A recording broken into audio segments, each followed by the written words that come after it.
नमः शिवाय। आज हम शिव पुराण के श्री रुद्र संहिता के प्रथम खंड का 5वां व 6ठा अध्याय पढ़ेंगे। 5वें अध्याय का शीर्षक है नारद जी का शिव तीर्थों में भ्रमण व ब्रह्मा जी से प्रश्न।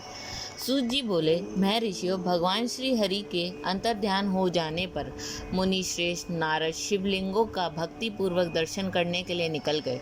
इस प्रकार भक्ति मुक्ति देने वाले अनेक शिवलिंगों के उन्होंने दर्शन किए। जब उन रुद्रगणों ने नारद जी को वहां देखा तो वह दोनों गण अपने शाप की मुक्ति के लिए उनके चरणों पर गिर पड़े और उनसे प्रार्थना करने लगे कि वे उनका उद्धार करें। नारद मुनि, हम आपके अपराधी हैं।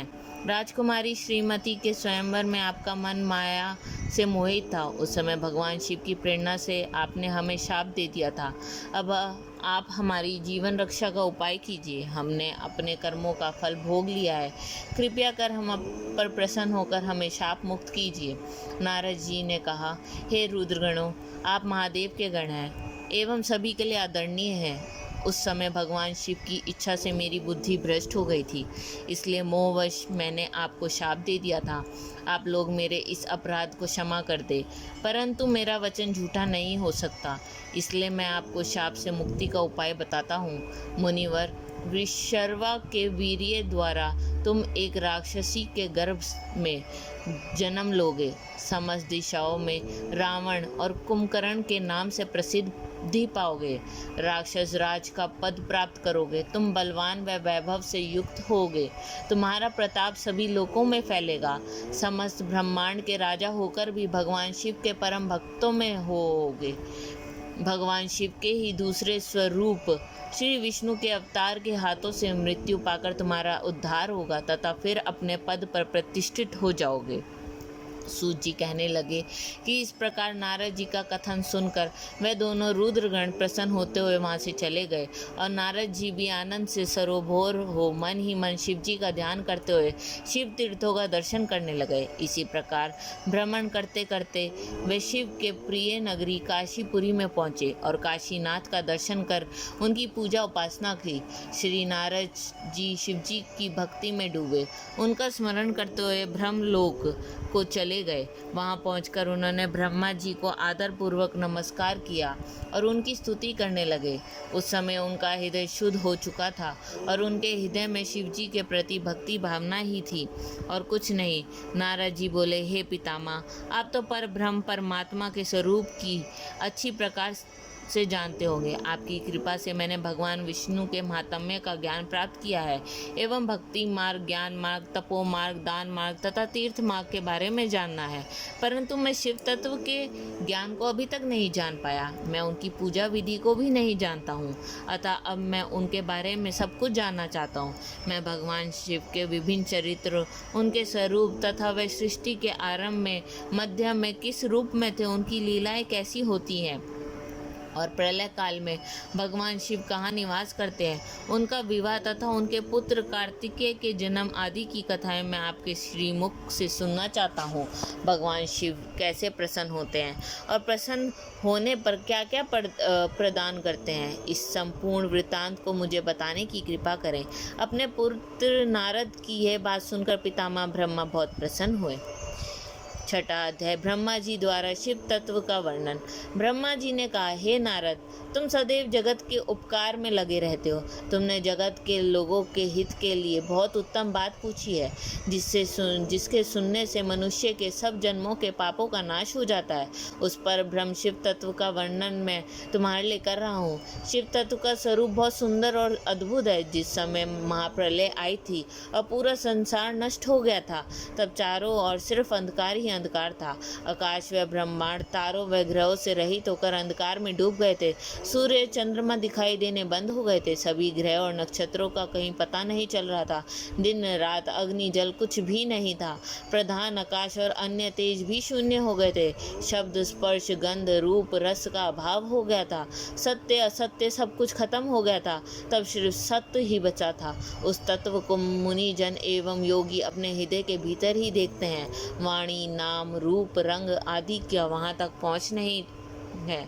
उस पर ब्रह्म के विषय में ज्ञान और अज्ञान से किए गए संबोधन के द्वारा कुछ समय बाद अर्थात सृष्टि का समय आने पर एक से अनेक होने के संकल्प का उदय हुआ। तब उन्होंने अपनी लीला से मूर्ति की रचना की। वह मूर्ति संपूर्ण ऐश्वर्य तथा गुणों से युक्त, संपन्न, सर्वज्ञानमयी एवं सब कुछ प्रदान करने वाली है।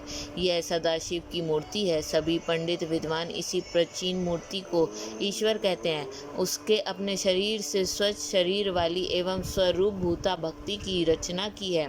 वह परम शक्ति, प्रकृति, गुणमयी और बुद्धि तत्व की जननी कहलाई है। उस शक्ति अंबिका प्रकृति, संपूर्ण लोकों की जननी, त्रिदेवों की माता, नित्या और मूल कारण भी कहते हैं। उसकी 8 भुजाएं एवं मुख की शोभा विचित्र है। उसके मुख के सामने चंद्रमा की कांति भी क्षीण हो जाती है।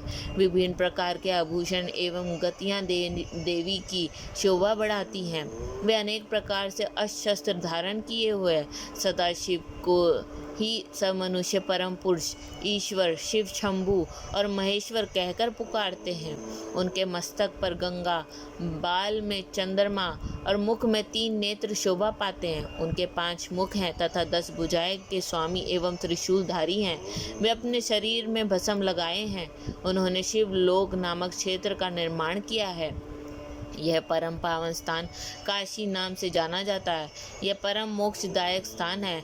इस क्षेत्र में परम आनंद रूप शिव पार्वती सहित निवास करते हैं। शिव और शिवा ने प्रलय काल में भी उस स्थान को नहीं छोड़ा, इसलिए शिव जी ने इसका नाम आनंद वन रखा है।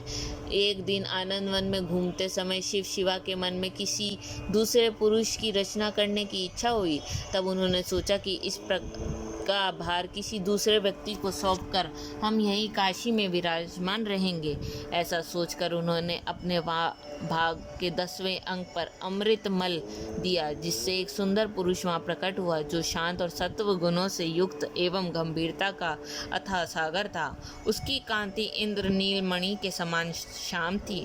उसका पूरा शरीर दिव्य शोभा से चमक रहा था तथा नेत्र कमल के समान थे। उसने हाथ जोड़कर भगवान शिव और शिवा को प्रणाम किया तथा प्रार्थना की कि मेरा नाम निश्चित कीजिए। यह सुनकर भगवान शिव हंसकर बोले कि सर्वत्र व्यापक होने से तुम्हारा नाम विष्णु होगा। तुम भक्तों को सुख देने वाले होगे। तुम यहीं स्थिर रहकर तप करो, तब वह सभी कार्यों का साधन है। ऐसा कहकर शिव जी ने उन्हें ज्ञान प्रदान किया तथा वहाँ से अंतर्ध्यान हो गए। तब विष्णु जी ने 12 वर्ष तक वहाँ दिव्य तप किया। तपस्या के कारण उनके शरीर से अनेक जल धाराएं निकलने लगी। उस जल से सारा सुना आकाश व्याप्त हो गया।